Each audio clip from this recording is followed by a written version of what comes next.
tosissaan viime viikolla sain nämä angoralangat kehräämöstä. Ja vielä olisi tämä viimeinen vaihe, eli näiden vyötteiden kiinnittäminen ja askarteleminen näihin kiinni. Niin se, että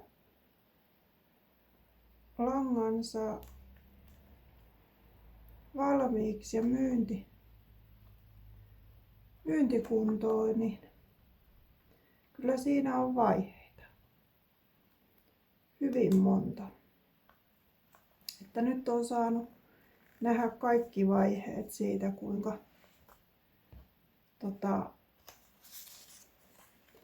tulee angoralankaa, eli poikaset syntyy.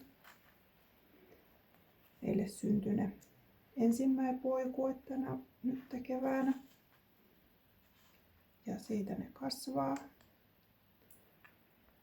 Sitten ne saa totutettua siihen karvanleikkuuseen tai villanleikkuuseen, keritsemiseen, mihinkä sitä haluaa sanoa.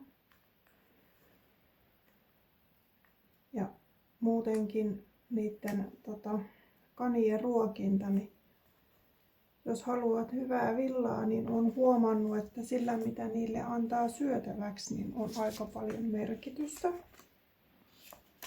Mitenkä se villa kasvaa. Ja ei oikeastaan mistään löydy semmoista valmista ruokaa tai valmista ohjeistusta. Että aikamoinen etsiminen ja kokeileminen on kyllä jo siinä. No sitten se keritseminen, että villat saa talteen, niin kuka tekee saksilla ja kuka leikkaa milläkin trimmerillä, niin siinäkin on omansa. Ja ei ne trimmeritkään semmosia ole, että niitä joka viikko ostaisi uuden ja erilaisen. Ja niissäkin yllättävän ne terät kuluu. Tai siis niitä saa aika tiuhaa lähettää terotettavaksi. Että ne on myös teräviä, kun angoravilla on onttoa. Niin se ei leikkaannu ihan samalla lailla kuin esimerkiksi hiukset tai koirankarva. Pitää olla tosi terävät ne terät. No, sitten kun sä saat ne karvat leikattua tai villat ja lajiteltua ja kerättyä sitä villaa tarpeeksi, jos ei ole valmiiksi ja harvalla valmiiksi on niin paljon kaneja, että se yhdellä leikkuulla olisi per väri niin paljon, että sen voi lähettää kehräämöön. No, kehräämössähän langalle joudutaan tekemään monta eri vaihetta. Ja sitten kunnes se sieltä sitten saapuu tänne takaisin. Ja nyt sitten vielä näihin nämä vyötteet, tarrat liimailen, laittelen. Ja sitten kun nämä nyt on laiteltu jo verkkokauppaa laitoin, osan olin näistä laputtanut. Niin sitten kun on siellä verkkokaupassa ja sä olet sen verkkokaupan ensinnäkin jossain vaiheessa tehnyt, niin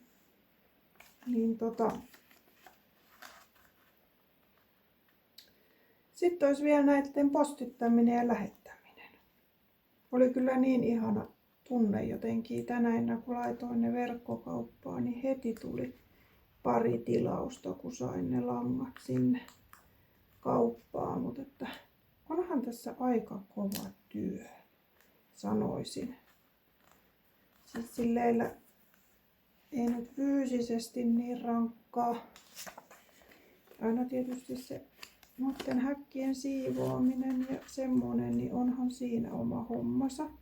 Mutta sitten sä vietät kumminkin aikaa niiden kanien kanssa, niin niin se on sitten tavallaan ihan niin kuin kivaa. Niin poispäin, mutta että se miksi tämän videon nyt halusin tähän tehdä, niin onhan tämä aika aikaa vievä niin kuin loppupelissä.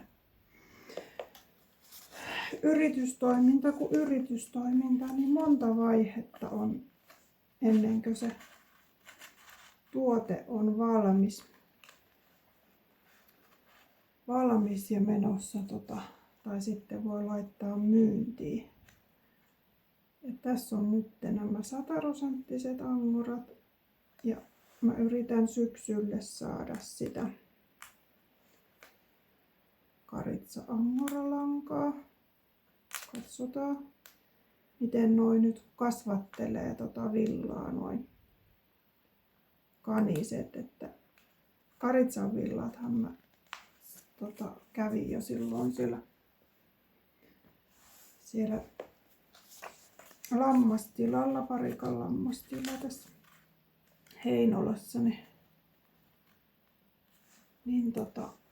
siellä niin täsmäkerittiin ne isännän ja emännän kanssa.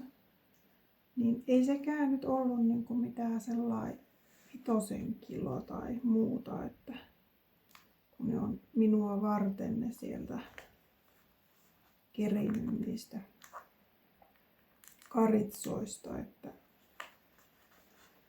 sekään nyt ei silleillä, mutta jos haluaa jotain niin kuin spesiaalia tai erilaista, niin se vähän näköjään vaatii vaivaa ja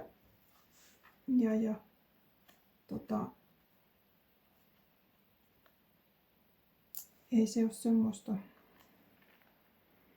niin kuin tusina juttua ja edullista, että en nyt tiedä onko meitä muita.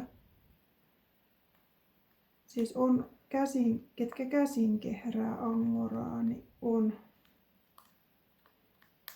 Heitä on mun mielestä, mutta ei nyt taida olla niin kuin 100-prosenttista lankaa tulla tällä hetkellä muilta. Tulee varmaan jossain vaiheessa, kun monikin saa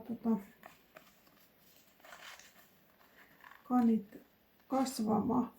Mutta että sekin, että ei noi poikaset nyt ihan niin helposti tuu, että mä 2 tyttöä niin sanotusti astutin silloin keväällä ja toiselle tuli ne 5 poikasta ja yksi niistä kuoli. Ja mä sain 4 poikasta nyt keväällä. Et katsotaan saanko mä nyt sitten lisää vai en. Ja mulla rupeaa olemaan noin aikuiset kanit sen verran vanhoja. Että miten mulle käy, että tuleeko sitten tauko, että ei niin olekaan noita kaneja. Että onhan tietysti kaikenlaisia suunnitelmia tässä. Se on aina, ei hirveästi kannata niitä niin kuin puhua totena ennen kuin ne tapahtuu. Niin nyt tosissaan tuli nämä langat ja ne on siellä semmoilla kuin hattaravilla.fi-sivuilla myynnissä. En tiedä lähdenkö jonnekin tonne markkinoille myyjäisiin, messuille, mihin lienee. Aika näyttää, että meneekö ne, oksaako ihmiset, onko kysyntää sieltä verkkokaupan kautta vai ei. Ei sitten näiden kanssa. Tekisi mieli kyllä itse kokeilla tehdä näistä jotain. Mä oon vähän niin kuin todella aloittelija neulonnan suhteen. Sitten ei meinaa aika aina riittää kaikkeen. On niin paljon kaikenlaista. Et mulle riittää ihan se, että mä saan pitää noita kaneja ja hoitaa ne ja niistä mahdollisimman hyvää villaa. Ja sitten olisi näitä teille, ketkä neulotte, niin olisi lankaa, missä millä tehdä kaikkea kivaa ja kaunista. Myös nyt siinä.